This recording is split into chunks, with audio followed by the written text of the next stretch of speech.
La F1 a repris le 29 février dernier et pour les non-initiés, il est temps de vous donner quelques bases de cette catégorie. Je suis le Doc F1 et aujourd'hui je vous donne quelques règles à connaître pour bien suivre un week-end de course. Et tout de suite, le cours du docteur F1. Chaque week-end débute par une, deux ou trois séances d'essais libres permettant aux pilotes de régler leur voiture pour la qualification ainsi que pour la course. Et c'est après ces trois séances d'essais libres que débute réellement la compétition pendant ce week-end, avec une séance de qualification se découpant en trois parties, nommées Q1, Q2 et Q3. Ces trois séances vont permettre de déterminer l'ordre de la grille de départ. À la fin du temps imparti, en Q1, les 5 pilotes les plus lents sont éliminés et cela nous permet de déterminer l'ordre de la grille allant de la P16 à la P20, P16 voulant dire position 16. Le pilote à la P16 partira donc 16e le lendemain. En Q2, même principe, et on connaît alors les positions de la 11e place à la 15e place, et il nous reste alors les 10 pilotes les plus rapides qui vont s'affronter lors de la dernière session, la Q3, afin de décrocher la pole position. La Q3 part alors pour 12 minutes, et à la fin nous connaissons le poleman et également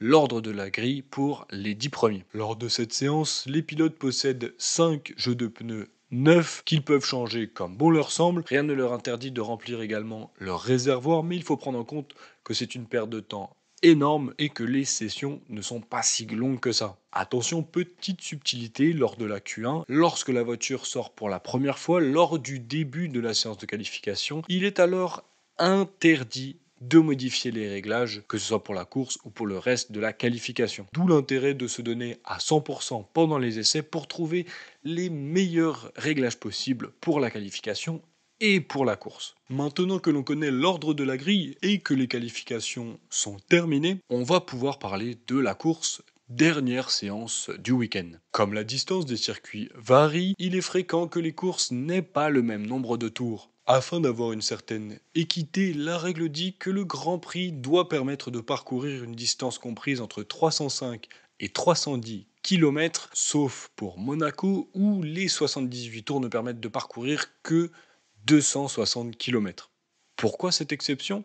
Eh bien, tout simplement parce qu'une autre règle intervient dans le règlement, disant qu'un Grand Prix en lui-même doit durer au maximum 2 heures, et si il comprend des arrêts de course, avec des drapeaux rouges par exemple, eh bien, la durée ne doit pas excéder 3 heures. Le départ est donné après un tour de formation et une fois que tous les pilotes se sont immobilisés sur la grille. À l'extinction des feux, les F1 partent avec le plein de carburant. Malgré tout, elles sont obligées de réaliser un arrêt pendant le Grand Prix afin de changer de composants de gomme. 3 composants sont disponibles lors d'un week-end. On parle des softs, des médiums et des hard. Minimum un arrêt au stand pour tout le monde, donc sans limite maximale. Cependant, il faut bien prendre en compte que un arrêt c'est en moyenne 25 secondes de perdu, donc l'idée c'est quand même d'en faire le moins possible. La fin de la course a lieu une fois tous les tours bouclés ou si le temps maximal a été atteint. Elle est signalée par l'agitation du drapeau à damier lorsque le leader du Grand Prix passe la ligne d'arrivée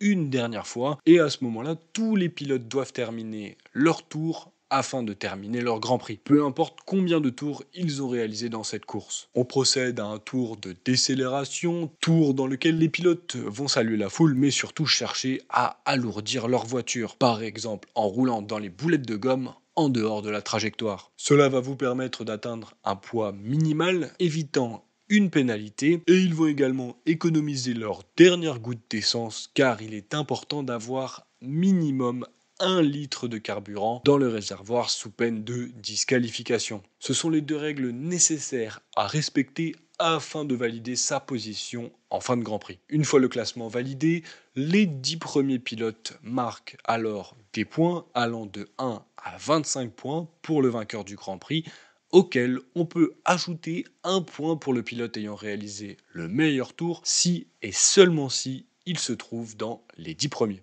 Voilà, j'espère que ces explications vous auront été utiles pour le prochain Grand Prix. N'hésitez pas aux plus novices d'entre nous à poser vos questions dans l'espace commentaire, ça pourrait servir tout à fait pour une prochaine vidéo. Et pour les plus connaisseurs de la Formule 1, n'hésitez pas à répondre à leurs questions et à apporter des points de précision ou des choses que j'aurais pu oublier dans cette vidéo. Si tu as appris des choses et que tu as apprécié la vidéo, n'hésite pas à mettre un petit pouce bleu, pense également à t'abonner et à activer la cloche pour ne pas louper les prochaines vidéos sortant sur cette chaîne YouTube. Retrouve-moi également sur tous les réseaux sociaux de PSF1.